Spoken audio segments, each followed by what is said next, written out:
جنة تبهال ولا جنيلنا تسوينا يا مثل تايلنا ننقلمطه مصي مرحبا تبهال ميرينا انقلامتنا تسوينا يا مثل تبهال كميلنا نسوي عنها سليكس حبشة مالت ترجم انتهي مالتي حبشة زبالها كاويكس كاوي زل بوتاي حبشة سودي انترنت سي بتقرينيا راه فلطاي كونيكشن እሺ ሰላም ሰላም እሺ ምን ከተፈልጥና يالي يبهل እሺ انا برختي يبهل እሺ ሰለስተ ሕቶታት እንይዋ እተን ክልተ ሕቶታት ሙሉእ በሙሉእ ተመሊስክን ና 25 ካርድ ለክን ማለትይ እሺ ብማን ይኸን ከጀመር ጀምር ኢንተርኔት በትግርኛ እንታይ ይባላል እሺ ኢንተርኔት ናይ ልቃሕ ወርድ ደይኹን ናይ ልቃሕ ወርድ ማለት ሲ ካብ እንትንስ ዘምጣናዮም ዳይሬክት ዘምጣናዮም ሕዝና እምነት ናይ እንግሊሽ እንትን ይወዳ አዎ ካው እንድሕር ብናይ ትግርኛ ትርጉም ተዚሃልይዎ ይመጽ እንትን በትግርኛ ግን ይሆይ ኢንተርኔት ሲ በትግርኛ ይሆይ ኦኬ ኢንተርኔት ይፈልጠን ከም ትኸይን መኩራ ተሓጋገዛ ኢንተርኔት እሺ ነኻልሕተ እንትን ልሞት መልሰያ እሺ ካለይት ሕቶ ሓበሻ ማለት ትርጉም እንታይ ማለት እዩ ሓበሻ ዝባልካ ካቤክስ ካቤ ዘሎ ቦታ እዩ ሓበሻ ሰብዲ ሓበሻ ፈረንጂ ሓበሻ ድንዮ እሺ ሓበሻ ዝባል ትርጉሙ እንታይ አፍሪካ በሙሉ እርግጠኛ አይደል መሰለኝ እሺ እንታይ ማለት እዩ ትርጉሙ ሓበሻ አፍሪካ يعني አፍሪካ ሓበሻ እኮ ይልከ ሓበሻ ናብነት ቆጽር ሓበሻ ድንል በተለምዶ ስለዚህ ንሕና ሓበሻ ድናስ አይኮና ኢና ስለዚህ ሓበሻ ማለት እንታይ ማለት እዩ ትርጉሙ ሓበሻ ማለት ተዚህ እንትን ይመስለኒ ኢትዮጵያ መሰለኝ ኢትዮጵያ በአጠቃላይ እንትን ሓበሻ ንበሃል ወ ትርጉሙስ ሓበሻ እንታይ ማለት እዩ ትርጉሙ ያው ከም ዝመስለኒ حوراونت يمثلني حوراونت ማለት ሕብረት ለለው ዓዲ ሕብረት ዘለዎ ዓዲ ከም ይመስለኒ እሺ አይኮነን እስተመኩሪ ቤተሰብ ሓበሻ ማለት ትርጉሙ እንታይ ማለት እዩ ሓበሻ ዝባሃል ከዓ ካበይ ክሳበይ ዘሎ ጂኦግራፊካዊ አቀማምጣ ካበይ ክሳበይ ዘሎ እስቲ ኣብ ኮመንት አቅምጡ እሺ ሳልሰይቲ ሕቶ ሳምራዊት ትባሃል ጓል አሐጽርና ክንጽዋዕ ሳምሪልና እንጽዋዕ ወደ ምጽላል ትባሃል ሽማ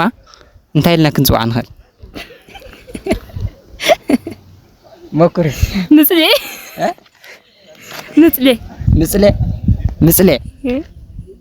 እስካሊ ሞክሪ ጽሊ ተረዲክ እንዲ ሀዚ መርሃዊት ኒሃ ወደ መርሃዊት ትባሃል አሐጽርካ ክጽዋዕ ከሎ ሜሪ ኢልና እንጽዋዕ ወይ ሳምራዊት ዝኾነት ሳምሪ ኢልና እንጽዋዕ ስለዚህ ምጽላል ዝሽማ ቆልዓ አሐጽርና ክንጽዋዕ ከመይ ኢልና እንጽዋዕ ለይምች ተኸይኑ ብሙሉእ ጽዋዕዋ ካብ ግን ኣነ ሕዚ ምጽኽ ላይ ኸለ ምጽ ከምንትና ማለት እዩ ዝኮ ግዴታ አይሆንም ሕዝና ኣነ ተፈተየ ይረሉ ኾነ እንድሕር እንትን ክሎ ደለ ከም ገር ጽዋዕ ኸለ በርግጥ ግን ምጽ ወይም ደሞ ምጽ ንላ ምጽ ካለ ሁሉ ነቃ አይምችን ዘይምች ንምቅልማ ዘይምች አይነት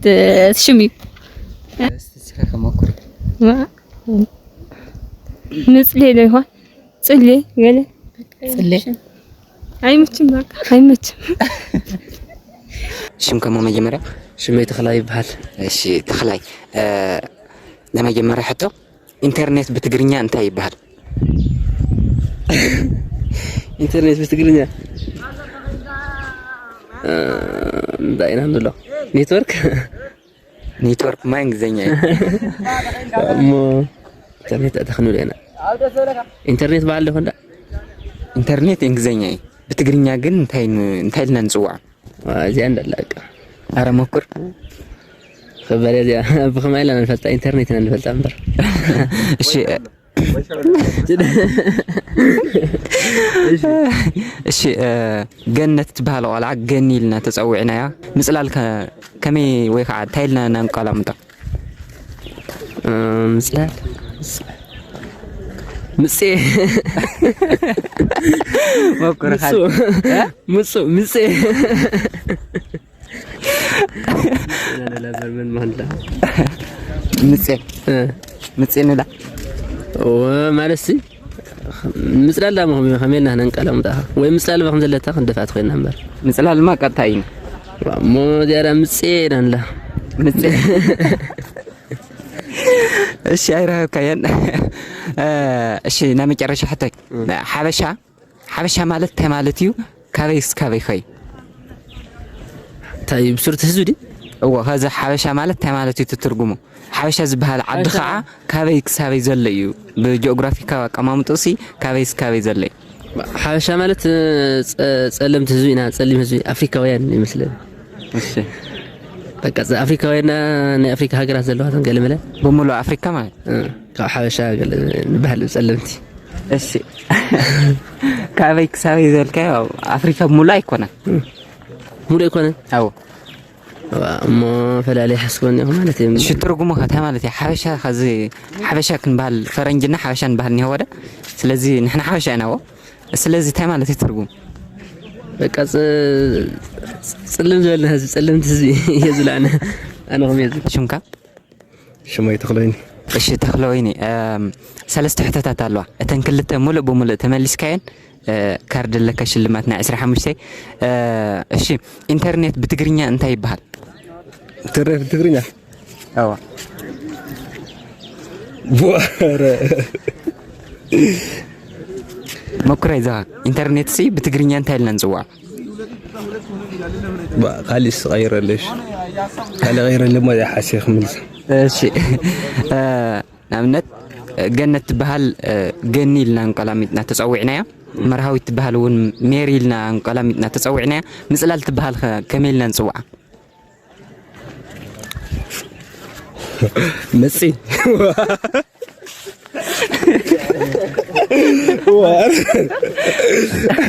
ሞክረይ ዛ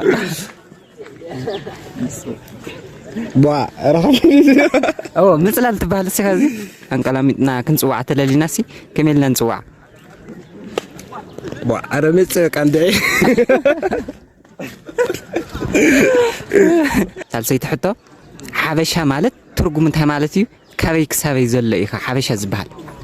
ሐበሻ አፍሪካ ሙሉ ጸሊም ፍጥረት ኩሉ አፍሪካ እሺ ትርጉሙ እንታይ ማለት እዩ ሐበሻ አዎ ሐበሻ ራቃ ጸሊም ማለት ያ ሐበሻ ራ በቃ ሁሉ ጸሊም ጸለምት ያ ትውልድና ጸለምቲና ግን ጸሊም ማለት አይኮንም ዋ ለልሙ ሪፈር ነው ማና በጎ ታናይ መጀመሪያ ሕቶ መጽያት ልጋደ ኢንተርኔት ሲ በትግርኛ አረረ ፈጣይ ኮኔክሽን ኢንተርኔት በትግርኛ እንታይ ይባሃል ኢንተርኔት አዎ ኢንተርኔት በትግርኛ መኩሪ በትግርኛስ ኢንተርኔት እንታይ ይባሃል እንዳይ አይፈልጥም አረ መኩሪ አለው ኩሽም ነው አለ ኢንተርኔት አይፈልጥም ኢንተርኔት ያን ለሚደይሩ خالي تحطه ሐበሻ ማለት ትርጉም እንታይ ማለት እዩ ሐበሻ ዝበሃል ካበየና ሀገር ካበየና ሀገር ወይ ከዓ ካበየና ቦታ ካበየና ቦታ ዘሎ ሐበሻ ዝበሃል እሺ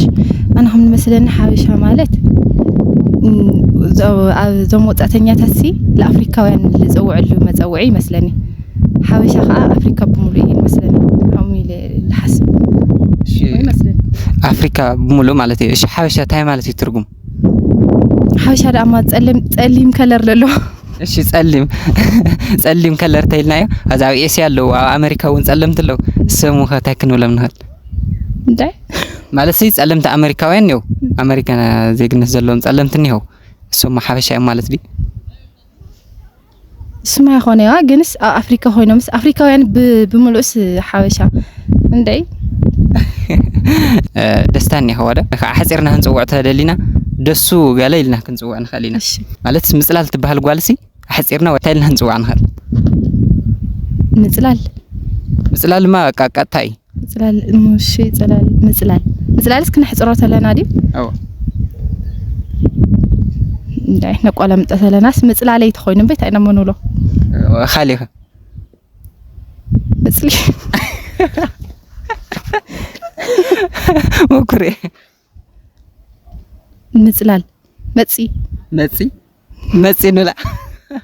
مصديس مصي با اسم كمان يبال برهان يبال ኢንተርኔት በትግርኛ እንታይ ይባል? ማለት ኢንተርኔት ሲ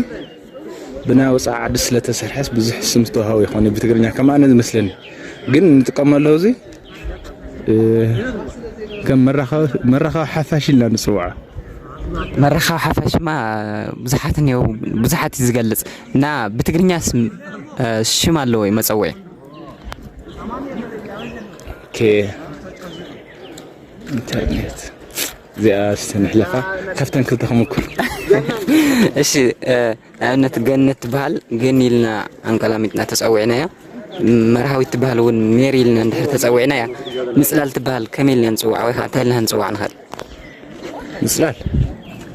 ማለት ከምዚ አብሪቬሽን ዘሎ ንምጽዋዕ ዲ ማለት አንቀላሚጥ ካሲካ ሓጼርካ ከዝናነት ገነትን ያ ወደ ገኒልካ ጽዋዕ ወደ ምስላል ከታይልካ ጽዋዕ ትኸል صلال مكر نصلال او مكر ايزها شي ميرين يعني عملت مرحوتني او ميرين نصوا تردي كاندي نصلال وي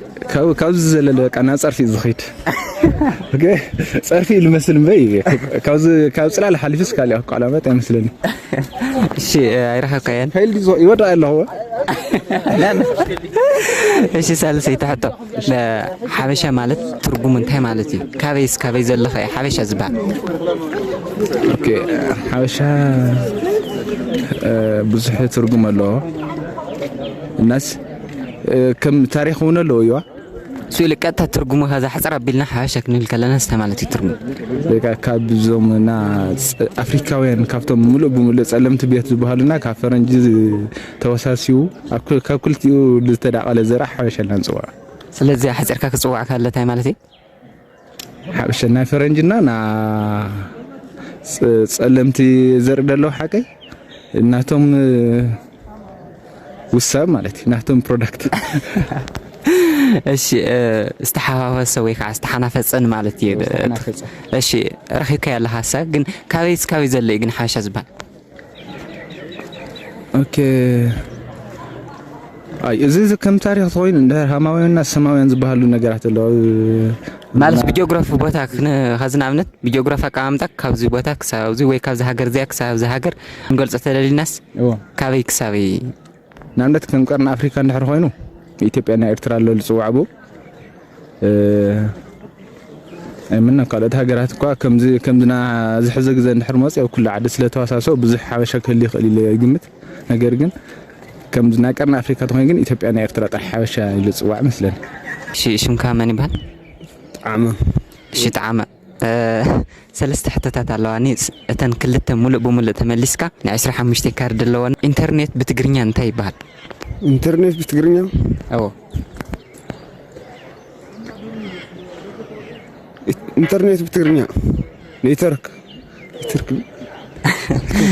ማ በእንግሊዝኛ ኢንተርኔት ብትግርኛ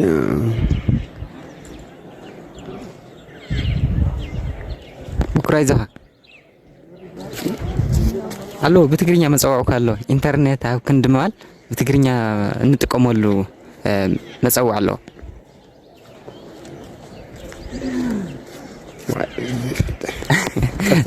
እሺ خالاي حتو ናብነት ገነት ትበሃል ገኒልና እንድሕር አንቀላሚጥና ተጻውዕናያ መርሃዊት ትበሃል ወን ሜሪልና እንድሕር አንቀላሚጥና ተጻውዕናያ ምጽላል ትበሃል ከመይልና ንጽዋዕ ንኽእል ምጽላል ትበሃል አዎ ምጽ እሺ መኩር استدقملي حزنا أمنت مرهوي تبهال نعمة سوى شموع ميري لنا عن كلامتنا وهي حسر بيلنا نزوعة هذا مثل تبهال شموع كميل لنا نزوع عنها قمت أيام بحالي مزي الشيء بيتسب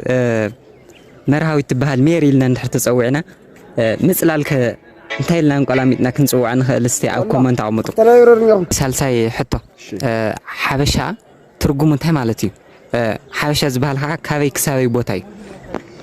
حبشة ما أفريقيا ملو ما يهونا ما وين شو ترجمه هتاي مالتي حبشة ما تصلي مالت